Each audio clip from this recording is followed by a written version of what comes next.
She's going to introduce me. Oh, okay. You're the introduction person, but I'm just making sure you. You make sure that I don't forget to go to the podium. Yeah, or say, well, let's give it another 20 minutes till we fill more seats. Oh. I think, no, it starts No, at I 7. think, right. The league stays on schedule. I've got 7. What do you have? Oh, I don't have my phone. It's 7 o'clock. Michelle, yes, I see that. Is Michelle going to? Oh, I don't know.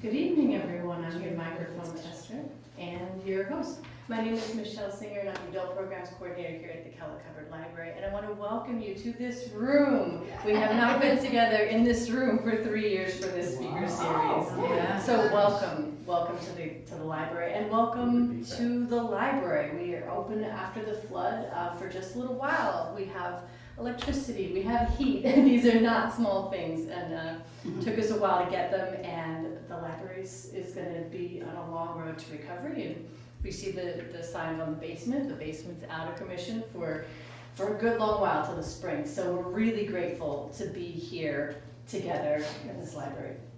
So we have been collaborating with the League of Women Voters for 8 years on this speaker series at the library, and we're so happy to work with the League of Women Voters. It's been a wonderful collaboration over these years, and every year is a great lineup of speakers, and this year is no different.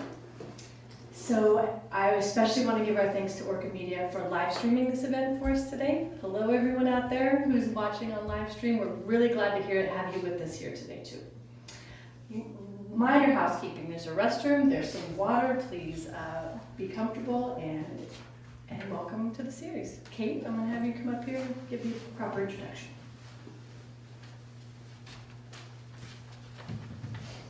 Well, I'm Kate Rader with the League of Women Voters, and as Michelle said, we haven't been here I can remember the last one we had, which was in March of 2020. And up until then, we'd have 30 or 40 people here for these events. And that night, there was a dozen. So clearly, we have to get used to being out in the world again, and I'm looking forward to that day. Our speaker, Tim German, represented Essex Junction as a village trustee and then a state representative for 6 terms, from 2005 to 2016. In 2011, Tim worked closely with Representative Chris Pearson to pass the National Popular Vote Bill in both the Vermont House and Senate. He considers NPV to be one of the most important bills passed during his tenure in the House. I have a disclaimer. The League of Women Voters of the United States believes that the direct popular vote method for electing the president and vice president is essential to representative government. The League of Women Voters believes, therefore, that the Electoral College should be abolished. In 2010, with Chris Pearson's leadership, the League's position was amended to support the use of the National Popular Vote Compact as one acceptable way to achieve the goal of direct popular vote for the election of president until the abolition of the Electoral College is accomplished. And so I will let Tim tell you what it's all about.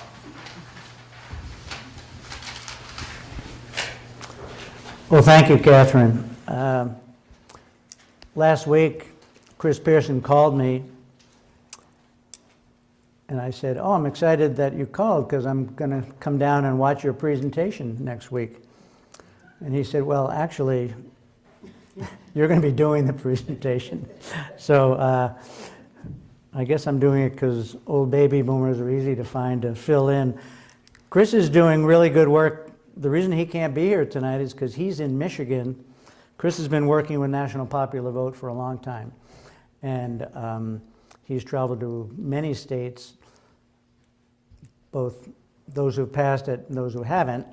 And Michigan right now has passed a version out of committee, and hopefully Michigan will be the next state to pass National Popular Vote. So hopefully at the end of tonight, we'll talk about it. Feel free to ask questions, maybe as we go through or at the end. I'm pretty informal. I haven't presented in a long time. I haven't thought about this stuff in a long time because I've been out of the legislature for 8 years.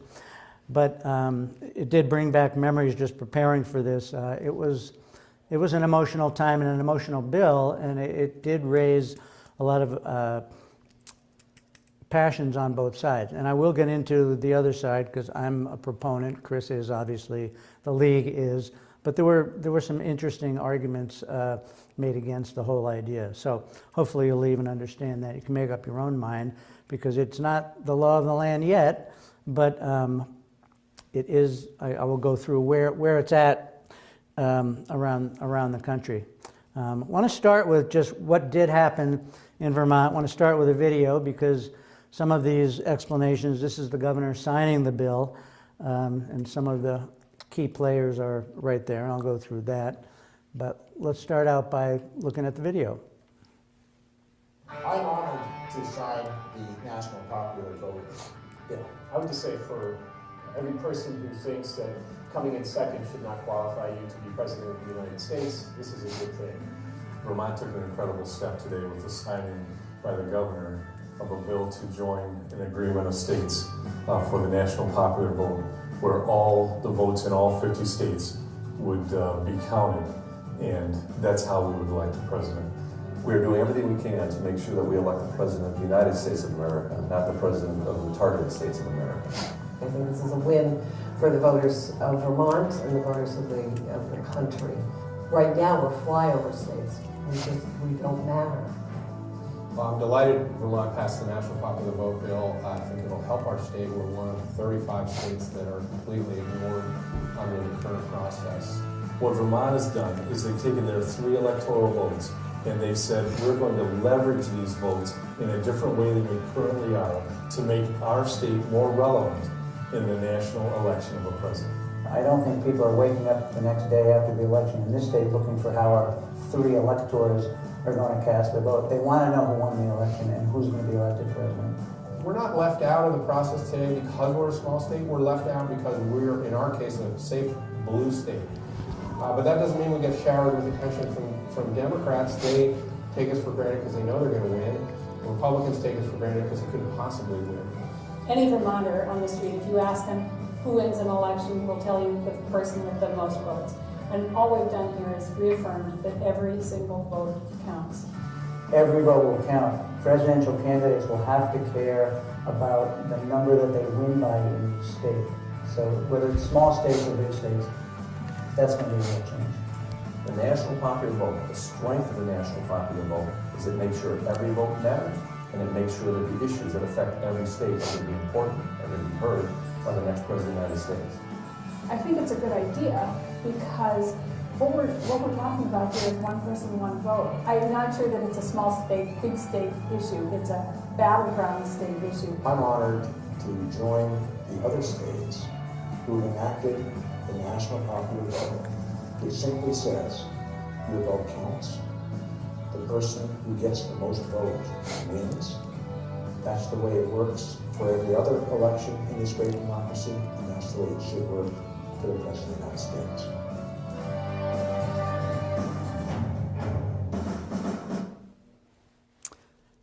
Okay, so National Popular Vote, what is it really?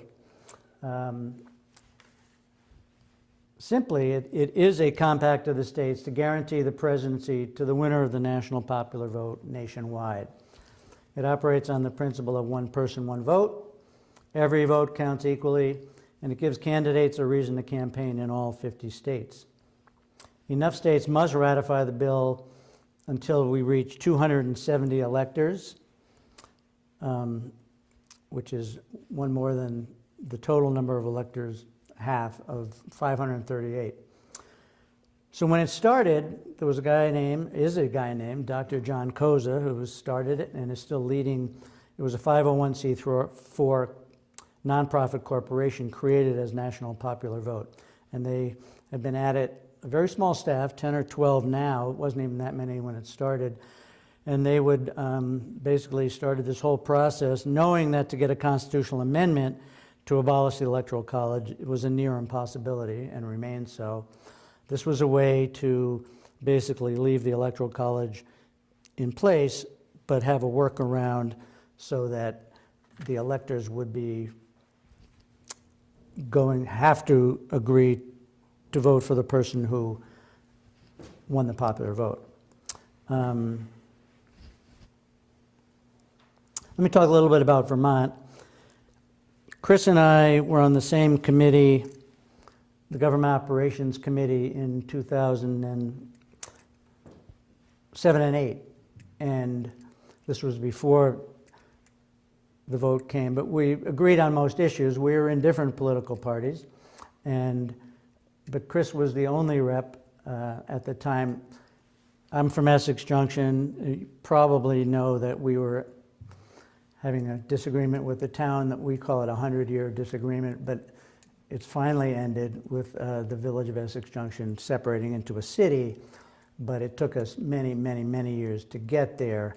And at the time when I was on the Government Operations Committee, we were in one of our merger phases and trying to get the town and village to merge together rather than split apart, which was the final solution. And Chris was always very supportive of my position on the committee. There was another rep from Essex Town on the committee, so we had some very interesting discussions, but I always respected that Chris listened to the issues and really helped me. So we kind of bonded over that issue. So then a couple years later, Chris was still on GovOps, but he couldn't do all the reporting of the bill when National Popular Vote came up because he was working for them even then, and that would have been a conflict of interest. So, and I couldn't do it because I wasn't on the committee. So in that picture you saw, one of the reps there, Representative Ann Mook of Bennington, actually reported the bill for the Government Operations Committee. And it had come from the Senate as a bill called S31. This is in April of 2011. And it did pass the Senate by a vote of 20-11. And I will get into later, I want to present both sides to be fair. Senator Randy Brock, who's still in the Senate, he opposed the bill, and he wrote an op-ed that was published publicly in the newspapers. So I'm going to read that to get a flavor, because he's very articulate, and gave a good flavor of why people were not in favor of the compact. When it started out, it was much less partisan than it is now. There were a lot of Republicans. One of the gentlemen you saw speaking there was almost the head of the RNC, National Committee, and this was seen as a potential to help both parties. To learn more afterwards, I'd say go to National Popular Vote, just Google it. There's a great website on it, and it has tons and tons of information. One of which to talk about is what's happened in the past when people who have been elected president, and it's happened 5 times, were not members, or didn't, let's see, they were not elected president even though they won the National Popular Vote. They got more votes but didn't make it. The most egregious of those cases came in 1876 when there was when in the Hayes-Tilden, when Samuel Tilden of New York won the popular vote but was denied the presidency, and that was when a huge debacle happened. When that was sort of the deal was that the Republicans decided to end Reconstruction at that point, and that led to sort of 100 years of Jim Crow. That's when you will sometimes hear the argument that, oh, the Electoral College works pretty well and it's only failed 5 times. But there's been a couple of major setbacks. And it hasn't all been partisan. Now I think it's pretty clear that most Republicans don't support it, but and they say that the Democrats are only doing this now because of Bush and Gore in 2000. But in 2004, 50,000 some odd votes in Michigan, if they had switched, John Kerry would have been elected president over George Bush, and lost the popular vote by 2 or 3 million votes. So it does work, it can work both ways. There's been a couple of near misses. So, but basically, as you heard in the video, that most people are saying, wait a minute, isn't the whole premise of democracy that the person who wins any election wins? So some statistics. Vermont was the 8th state to enact national popular vote legislation. I mentioned S31 passed third reading in the House on April 15, 2011. It had passed the Senate first.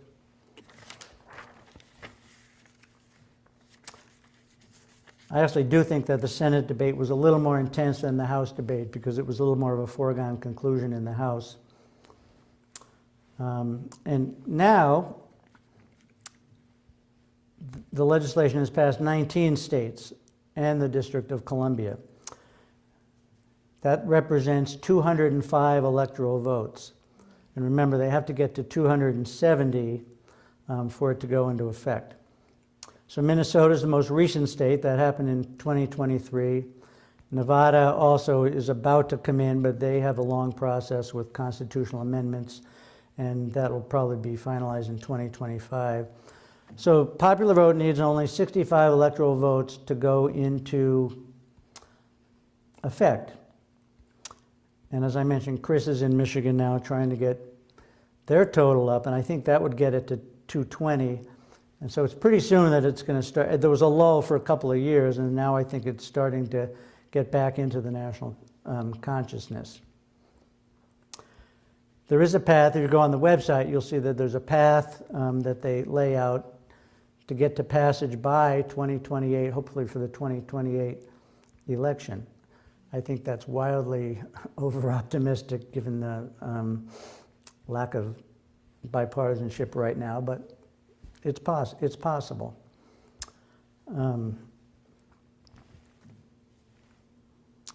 National polling, 65% of the people in the country support national popular vote. I mentioned it started as a nonpartisan effort. There are Republicans on the board still. New York, for example, was a red state with both houses controlled by the Republicans when national popular vote passed there. It has passed in 17 states and one chamber in 8 more. So Arizona, Arkansas, Maine, Michigan, North Carolina, Nevada, Oklahoma, and Virginia has all passed one state. So they're all in the mix of places that I think the theory is that if the Democrats turn the tide in those states, there'll be a good chance for passage. As Catherine mentioned, the League is a key partner in many of the states here. Now, what will happen if we get to the 270 or more at some point?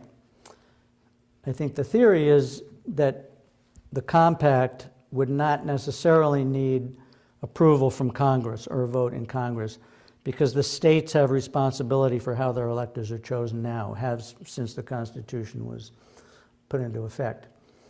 I think as a practical matter, it's always been expected that you would go to Congress for a vote because of something of the magnitude of this change. So hopefully it would get over 270. And I think the theory is also that once enough states were in to get to over 270 electoral votes, the rest of the states would just follow through, similar to what happened with the constitutional amendment for women voting rights in 1918, which, by the way, Vermont was supposed to have been the state that put it over the top, and we had a governor at that time who didn't do that, so Tennessee got the glory.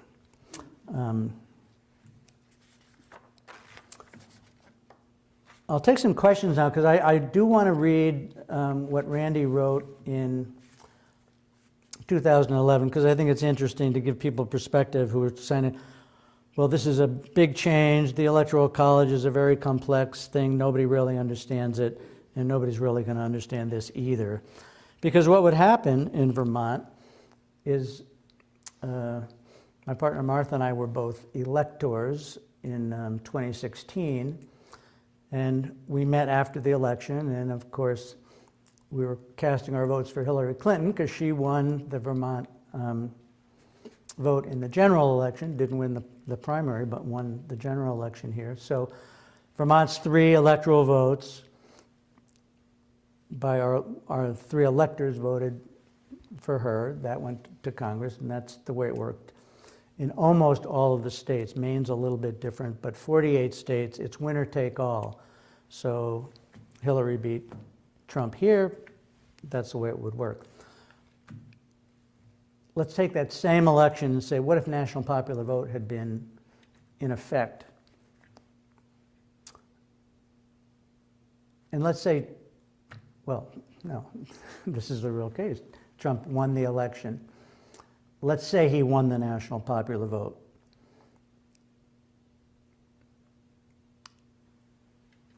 We would have had to vote for Trump if we were the electors that year. If Trump had won the popular vote, we would have had, because we had agreed to this compact, we would have voted for the person who won the national popular vote. So that in that case, that hypothetical, it would have been Trump. So that would be very different. I think what would happen in reality, and Chris may have a very different view of this, is that if Vermont, because we're a flyover state and a very safe blue state, if we voted for the Democrat, but a Republican won, like in that example, my guess is that we would, under the compact, probably we would still choose the electors, but my guess is that we would choose members of the other party because the votes were going to be cast for the president in the other party. I don't know exactly how that would work.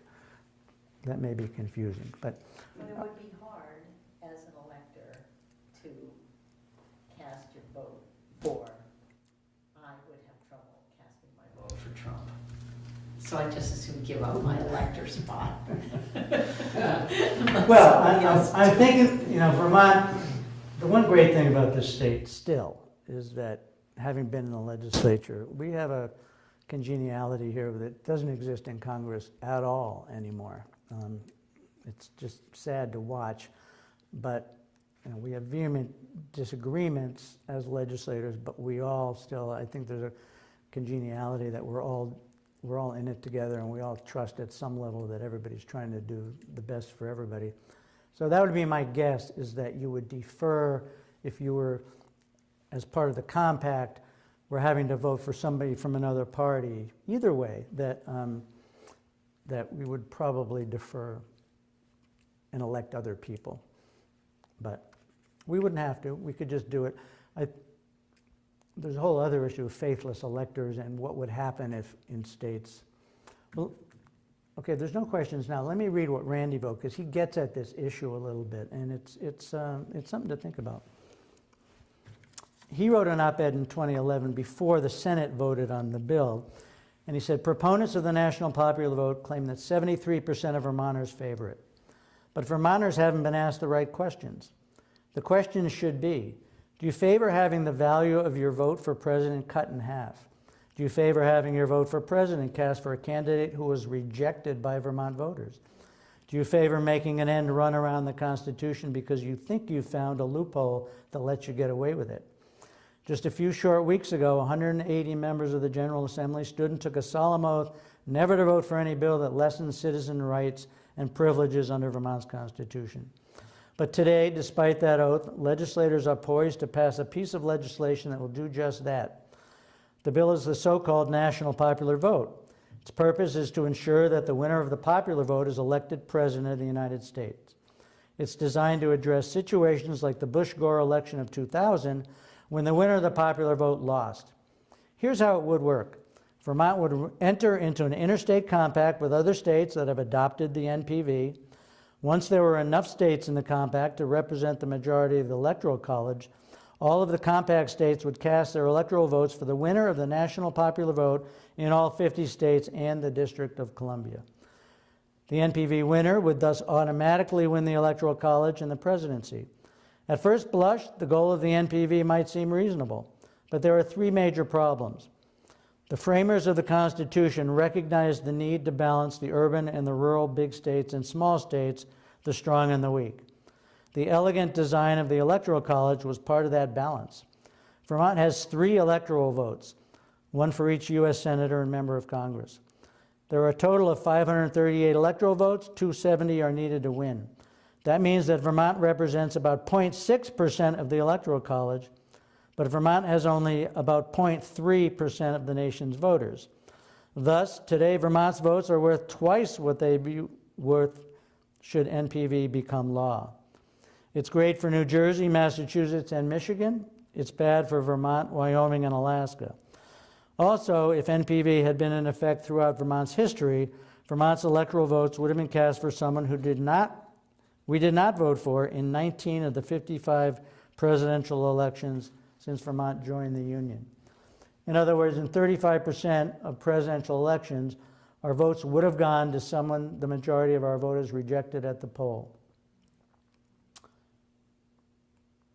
Okay, I won't read the rest because that's pretty much what he's saying. So of the, he's right that yes, there would be a lot of elections when we were an all Republican state, and whenever a Democrat like Grover Cleveland won the presidency, it would be somebody we didn't vote for. So that is true. That's what the national popular vote could do in every state at different times. We considered these arguments in the House when we voted, and one of his concerns, and I say his concerns, but these were concerns among others in the state. When you're arguing about 0.6% of the Electoral College and 0.3% of the nation's voters, that just, and the argument of that you were taking your influence in half, the question really is, at that smaller percentage, what influence are we talking about? Vermont and the other small states are pretty well split nationwide between Republican and Democrat in presidential elections. We're all flyover states. We're all taken for granted. None of these states are up for grabs in national election.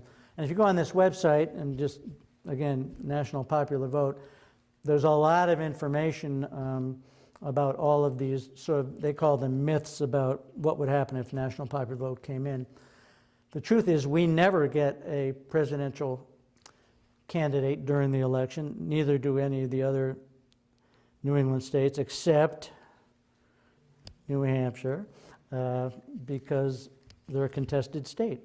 So the same thing is true in the West with Wyoming and Montana and the states that don't have a lot of people. They're so solidly Republican that they haven't seen presidential candidate. It's really stunning, all the things that we all know, that this whole election now is in between 5 and 10 states nationwide. The rest of us are just bystanders to the election. In my view, national popular vote changes all that. You have to go to, you may not go to every state if you're campaigning, but you certainly have to care about the number of votes. Even in Vermont, for our small number of voters, your majority matters because every vote is going to count nationwide. Every vote's going to be equal. Right now, with these big states accounting for everything, their voters have so much more influence than anybody from the states that don't matter because of the winner-take-all rule. It's pretty amazing that millions of voters, like in California, for example, it's winner take all. If you win by one vote in California, you get all the electoral votes. So, and there's been a lot written too about the Electoral College. Just if some people are leery of this just because it's a big change and we've been doing this way for 200 some odd years. There's a lot of literature about even at the beginning, yes, it did favor small states. I mean, even Vermont, when we were in the top first 14, we had 6 or 7 electoral votes because we had 6 congressional representatives at one time. We just got whittled down because of population over the years to our 1 now, but we always had 2 senators. So even if you conceded that it made more sense to protect the small states like Rhode Island and Vermont back then, when there were only 15 or 16 states, it's very different. It's been changed over time. So that is some of the arguments that were used against national popular vote. They didn't carry, let me be,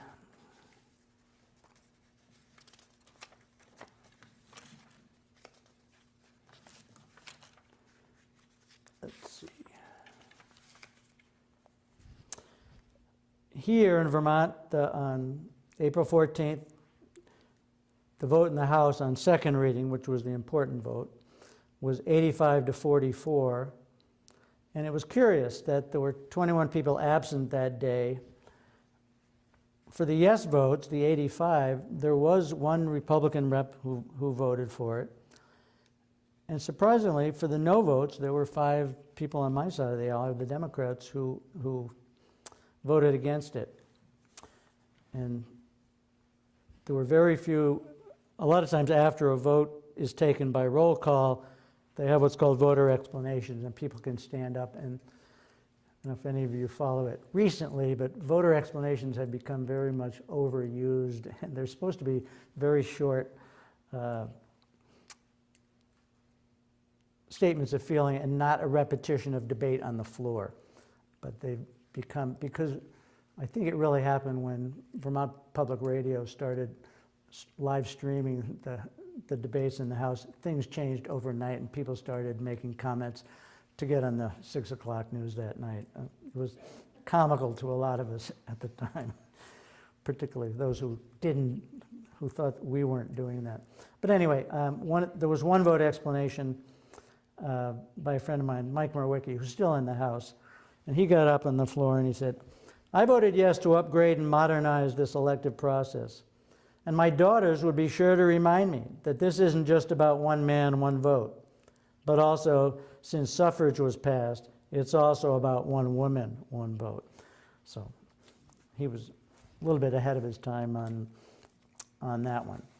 And the representative from Stowe got up and sort of parroted what Senator Brock had said, that I asked the question during debate why we would give up half of our power or advantage, and didn't get a good answer, so she said, so I voted no. But as we've seen, it took me a while to even understand what that 0.6 of the Electoral College, how that manifested into twice as much influence as the fact that we only had 0.3% of the nation's voters, but I think I still don't get that one. But anyway, so that was the debate, and that was the vote, and we were the 8th state. And I personally think that at the time was very important to me. I don't think even among Democrats at that time, they thought, oh yeah, this is a good idea, but we're so far away from this is going to take forever, and you got to get all these states in. But it has been chipped away at over the years, and people like Chris, go around to all the states and they talk to both parties. I mean, trying to make it very nonpartisan. And so hopefully, if there's a path, we will eventually get there and get a vote from Congress so that it's understood. And if it was working for several years and people finally understood that, yeah, the winner of a vote ought to win the election, that they would do that. So what I would like to play, there's some of the other important questions about national popular vote are addressed in... Turned off. Oh, did it turn off? Oh. Yeah, so you keep talking while I do this. Okay. Well, let me again. Are there anybody have any questions about? Oh, go ahead. If Congress does not vote to approve this scheme, when the presidential election comes to them, aren't they gonna have some people saying, oh, this state voted illegally, don't count it? I'm sure they would. I'm sure there'd be so much legal action. I mean, this is unknown at this point. I think when some of these things were originally discussed about how it would be implemented, we didn't have the dichotomy. Politics wasn't like it is today, where everything is contested. So my guess is that, yeah, there'd be court cases in front of this. If Congress was asked to do this, and one of the parties decides this is the end of us because people are actually every vote's going to count, can't have that. So I don't know exactly how it would play out, but my guess is there might be another drawn-out process. There are others who just say don't need. Could come politically to the point of saying we don't need Congress at all. It's very clearly this is the states, and you're the ones who are always talking about states' rights. Now we're agreeing with you. The states have voted to do this. We're going ahead. But then, yes, it has to come back to be ratified by the Congress in the end. So all good questions, and all good questions that will have to be run through the political meat grinder. Where's this next video? It's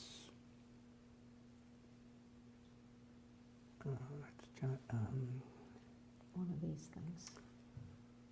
Media? No. Sorry about this.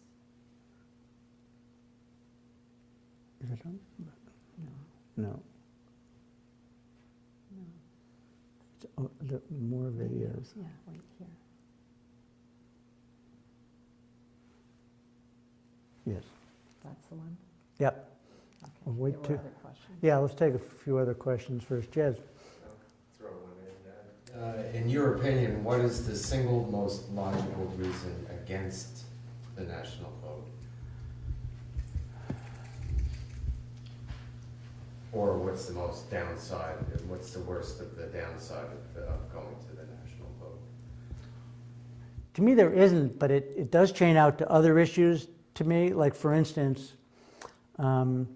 it's the idea of the person who wins an election wins. We are chipping away at that because, like in Vermont, in some places now we have not instant runoff voting, ranked choice voting. Well, theoretically, in a ranked choice election, the winner doesn't always win. This is a famous case in Burlington, where the winner of the person who won the popular vote in the mayor's election, when Bob Kiss was elected, Kurt Wright wasn't elected mayor because they took the third place finisher off, and then he no longer had the winning thing. Personally, I don't think there's a right or wrong way. There's a lot of different election systems. Like another, for instance, in Vermont, Chris Louris in Rutland, he served in the legislature with me. He and David Allaire sat right behind me, and they were both mayors of Rutland. When Chris was elected mayor of Rutland, he got 31% of the vote. And a lot of people said, well, that's just not enough of the electorate to have a mandate to govern. So if they had had instant runoff voting, he wouldn't have won that, may have not won in that election. And a lot of people say, oh, if somebody can win with 17% of the vote, you'll get 20 candidates and it'll just be this crazy free-for-all and nobody understands it. So you have to think through all of these election issues, and it's difficult. But to me, there's no real downside because in a national election, in my view, my vote should count exactly the same as somebody from California, New Mexico. There's no difference, and that's the only way to do that. Right now, there's this huge disparity of, what a vote is worth around the country. And the election plays out, well, you'll see. Let me start this because it starts with somebody you may or may not agree with on a lot of Former things. presidential candidate Scott Walker summed up our current system of electing the president by saying, Nation as a whole is not going to elect the next president. 12 states. Governor Mitt Romney said, and so all the money will get spent in 10 states. this video explains why more than 3/4 of the people of the United States are politically irrelevant in general election campaigns for president. This is the gentleman who How that started can be changed NPV. in order to make every voter in every state relevant in every presidential election. The National Popular Vote Bill would guarantee the presidency to the candidate receiving the most popular votes in all 50 states and the District of Columbia. The President of the United States is elected by 538 presidential electors. The Constitution lets each state choose the method of selecting its electors. Today, 48 states use the so-called winner-take-all law that awards all of the state's presidential electors to the candidate who gets the most popular votes inside each separate state. For example, because Obama received 1.5 million votes in Minnesota and Romney got only 1.3 million, all 10 of Minnesota's electoral votes for president were cast by Democratic electors. Because of state winner-take-all laws, 5 of our 46 presidents have come into office without receiving the most popular votes nationwide. This occurs when a candidate wins a couple of states by a small margin while losing the rest of the country by a large margin.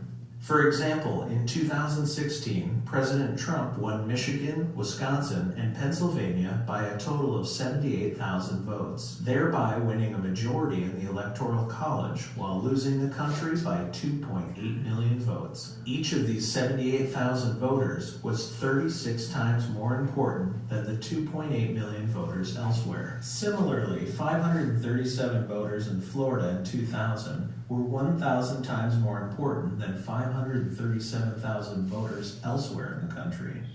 Near misses are common under the current system. A shift of 60,000 votes in Ohio in 2004 would have elected the second place candidate despite President George W. Bush's nationwide lead of 3 million votes. In 2020, if fewer than 22,000 voters had changed their minds in Arizona, Georgia, and Wisconsin, Joe Biden would have lost in the Electoral College despite his lead of over 7 million votes elsewhere in the country. Each of these 22,000 or so voters was 329 times more important than the 7 million other voters. Because a few thousand votes in any one of a dozen closely divided battleground states can decide the presidency, the winner-take-all system creates unnecessary recounts, hair-splitting lawsuits, judges deciding elections, and reduced confidence in elections, even when the choice of the nation's 158 million voters is clear. Moreover, the outsized national impact of a few thousand votes in battleground states virtually invites foreign interference in our elections. In a nationwide vote for president, every vote will be equal throughout the country. State winner-take-all laws have other adverse effects. Neither candidate has any reason to campaign in any state where he's safely ahead or hopelessly behind. For example, the only states that received any general election campaign events in 2012 were the 12 states where Romney's support was in the narrow range between 45% and 51%. 38 states were ignored, including 12 of the 13 smallest states and almost all rural, agricultural, southern, western, and northeastern states. 23 reliably Republican states were totally ignored by both parties, as were 15 Democratic states in the District of Columbia. In 2016, virtually all general election campaign events were in 12 closely divided states where Trump support was between 43% and 51%. Similarly, virtually all campaigning in 2020 was in the 12 states where Trump support was between 46% and 54%. Battleground status is fickle and fleeting, and voters in Michigan, Minnesota, North Carolina, and Pennsylvania were virtually ignored in 2012 because their states weren't particularly close that year. But there's more at stake than whether babies don't get kissed in the states that get ignored. In his book, Presidential Pork, Dr. John Hudak of the Brookings Institution documents how battleground states receive 7% more presidentially controlled grants, twice as many disaster declarations, and considerably more Superfund and No Child Left Behind exemptions. The Small Business Administration's largest loan in history was to a ricotta cheese factory, described by President Obama as, quote, the tastiest investment the government has ever made, unquote, located in, you guessed it, Ohio. Meanwhile, could have been Professor Cabot. Douglas Kreiner and Andrew Reeves show how the interests of battleground states shape innumerable government policies, including steel quotas imposed by the free trade president from the Free Trade Party. Even travel by sitting presidents and cabinet members is skewed to battleground states.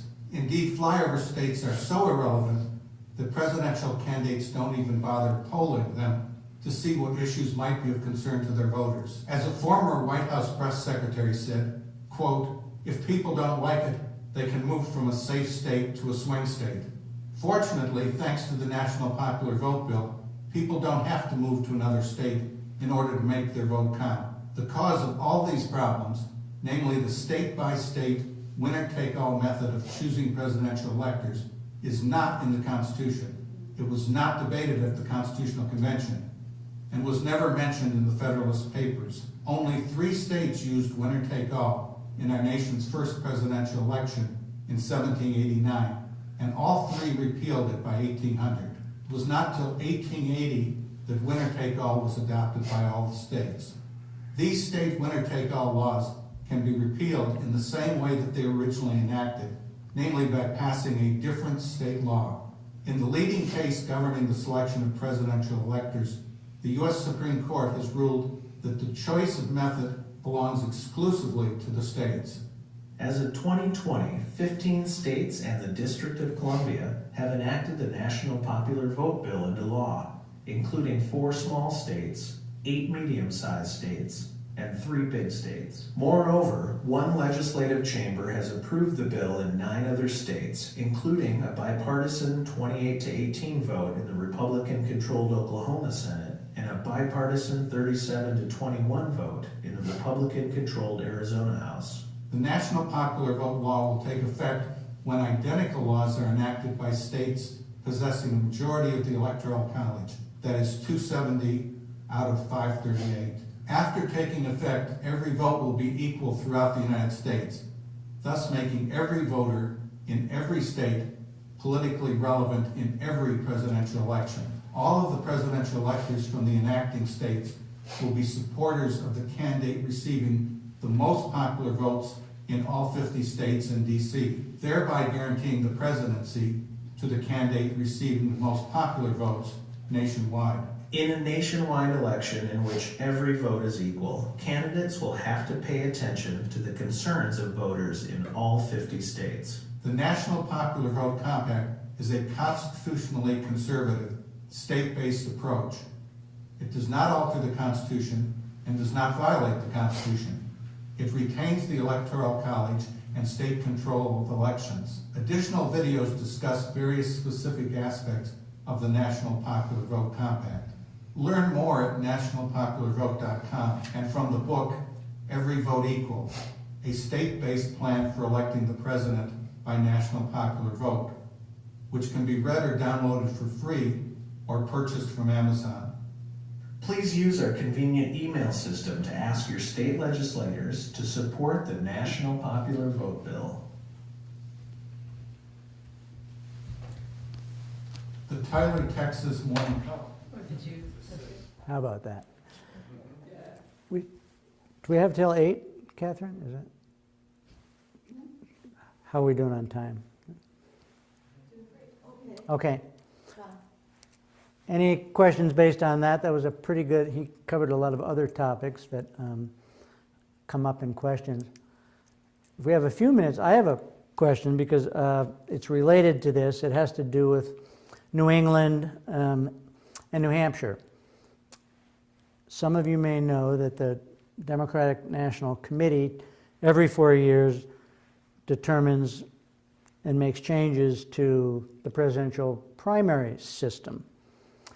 And this time around, both Iowa, which had a caucus, was moved, not allowed to go first as they had been, and New Hampshire also was replaced as the #1 state in favor of South Carolina, and there was a lot of politics involved. A lot of that comes directly from the president.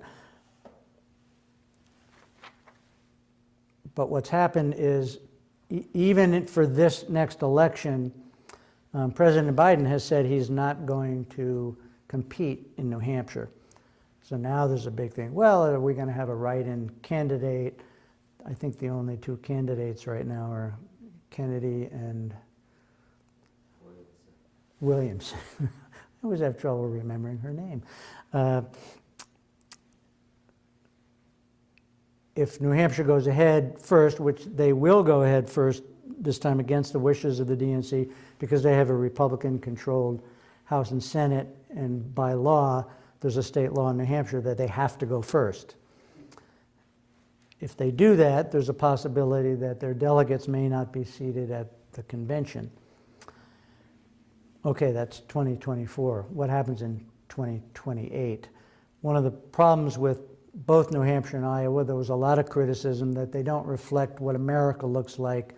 They're, in our case, in northern New England, we're all between like 92 and 94% white states with very small minority populations. So anyway, so that is going to be somewhat contentious in 24, but in 28, some of us in New England have said, well, how do we fix this problem next time? Because it may not, New Hampshire may still be controlled by Republicans and not change it, and still be sort of recalcitrant to not have their number one status, even among the Democrats. So anyway, so there's been some thought, well, what if New England got together and decided, maybe not the first, but maybe the second or the third, to have a regional primary, sort of a New Hampshire forward primary, because they're still the only contested state in the region. But if we all banded together and candidates had to come there, it's very easy. You could do all 6 states in a day, which they don't even bother to do now. They could. It's quite remarkable to me that people can't even cross the border. They're in New Hampshire all the time. They can't even come into West Lebanon, into White River Junction or farther north, or Springfield. So my question is, how would people feel about if there was a New England primary? Each state could be invited to participate. Vermont would have to make some changes. We would have to go off town meeting day, probably. Let's say that it was moved forward. Right now we're in March. We're part of Super Tuesday, which is a whole bunch of states, and they've been trying to whittle down the number of states. Rhode Island just got some benefits to get off of Super Tuesday and go a little bit later. But it's easy for Rhode Island to change.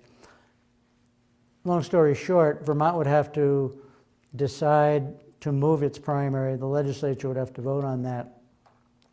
And we could do it beforehand.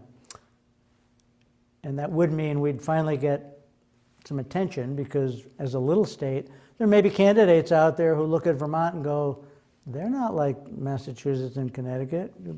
We seem to remember that senior senator who's a little bit different from the rest of the Democrats. And, maybe I could think of a few people who might say Vermont would be a very good state to come in and campaign and start to bring other candidates in.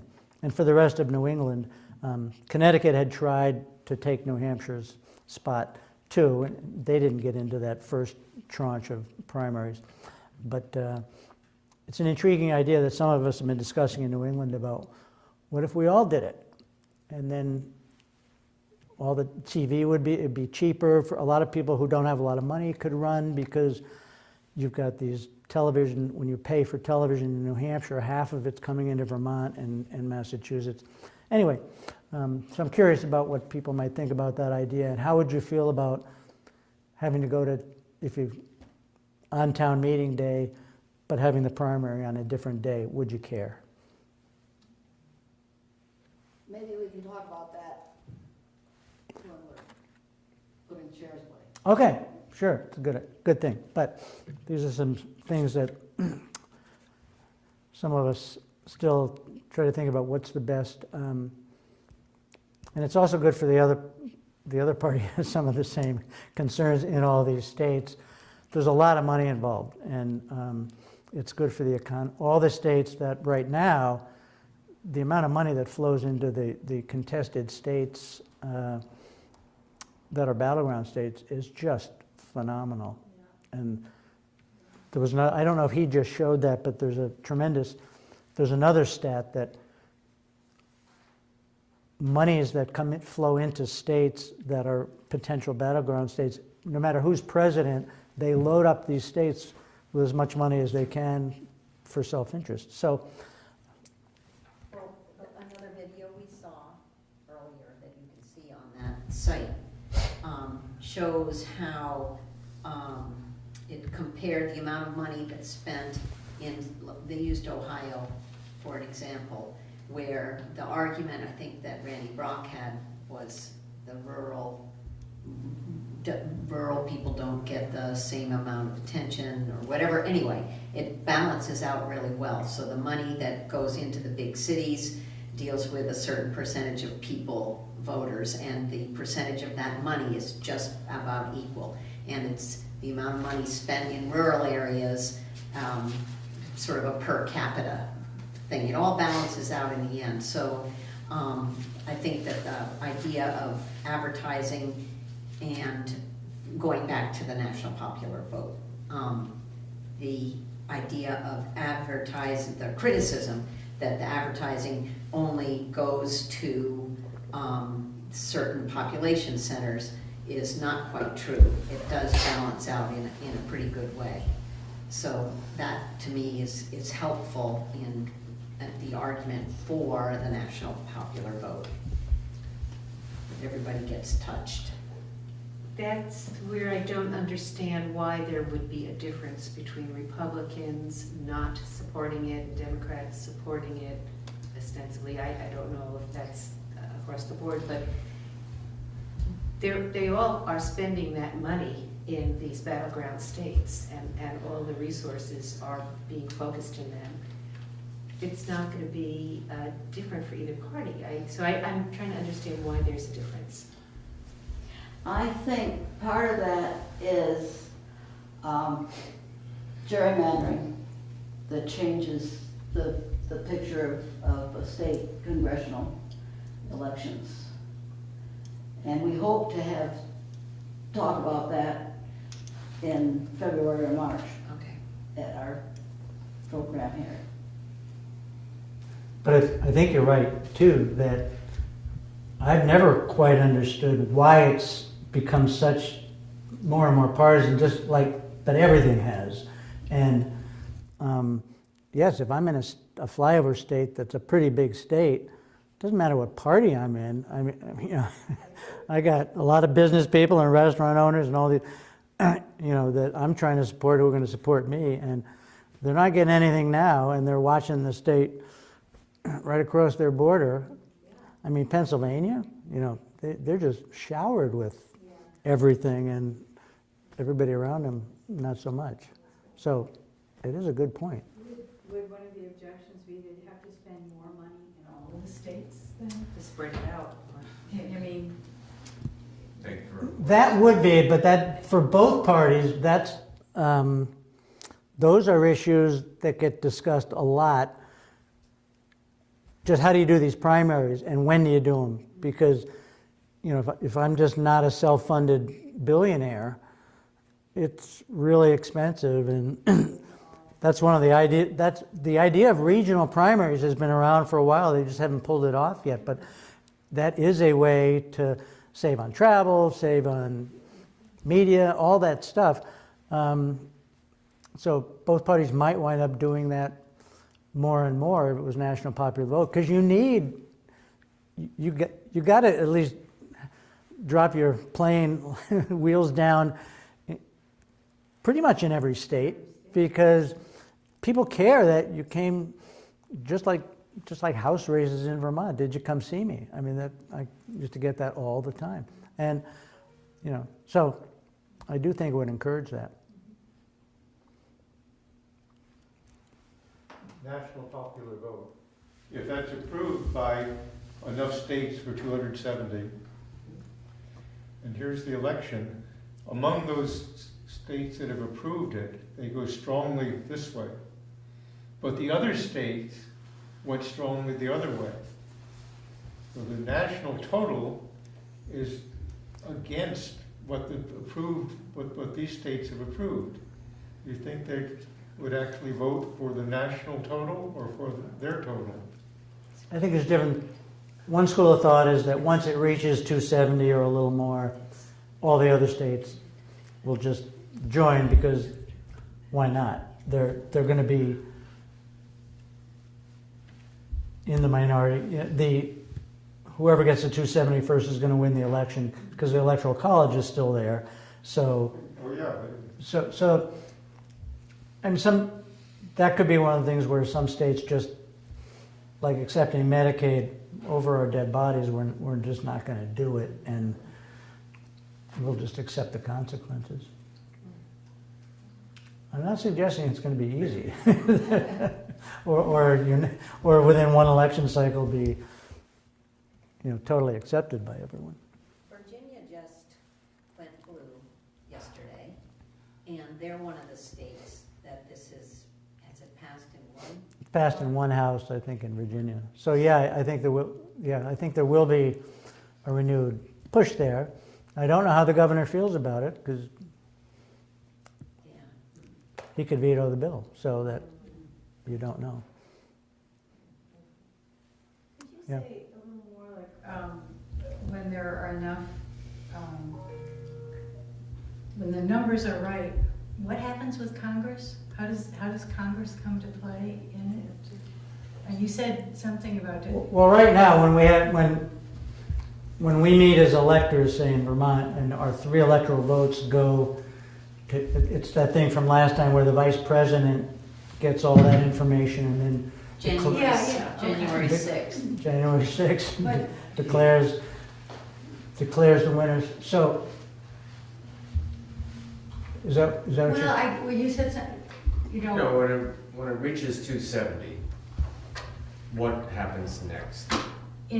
How does Congress get involved or not? Because the Electoral College is still there. Congress would still have to meet as they do now and see how many electoral votes each person has. Okay, Now the winner of the national popular vote is going to have the requisite number of electors to win the election, and they have to certify that, and that'll be legal. I was thinking, backing up a little bit, Congress doesn't have anything to say about if the states all do this. There isn't any procedure where Congress says, okay, we're going to go ahead and do this. It just happens then. Well, the vice president had, that was the whole.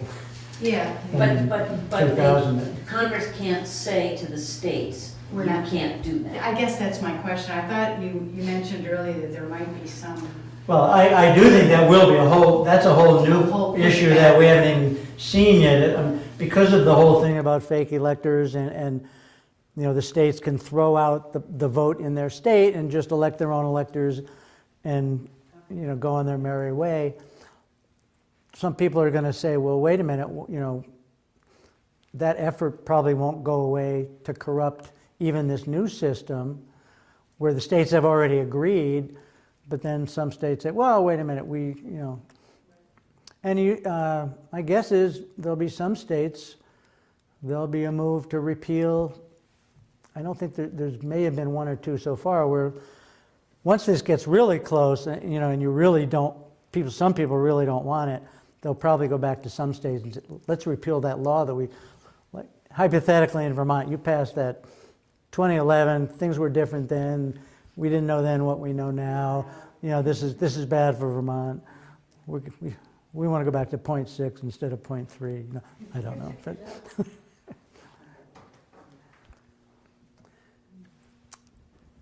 Any other questions? This has been fun for me. I always, every time I look at this stuff, watch this stuff, it was always a learning experience. And I'm sorry that Chris couldn't be here because he could answer the questions a lot better than I could. Maybe he'll come to another one in the future if people have more questions. But he's been doing a great job. So it's been really great. I'm really glad that somebody from Vermont's been able to be at the table on a lot of these discussions and well respected around the country, and it's been great for Vermont. Thanks.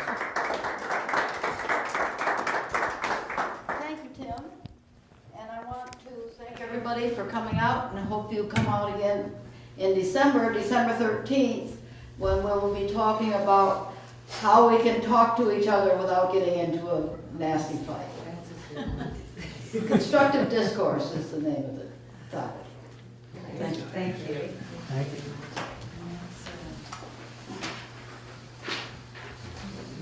That's why I just needed the date, because I didn't know. The second Wednesday.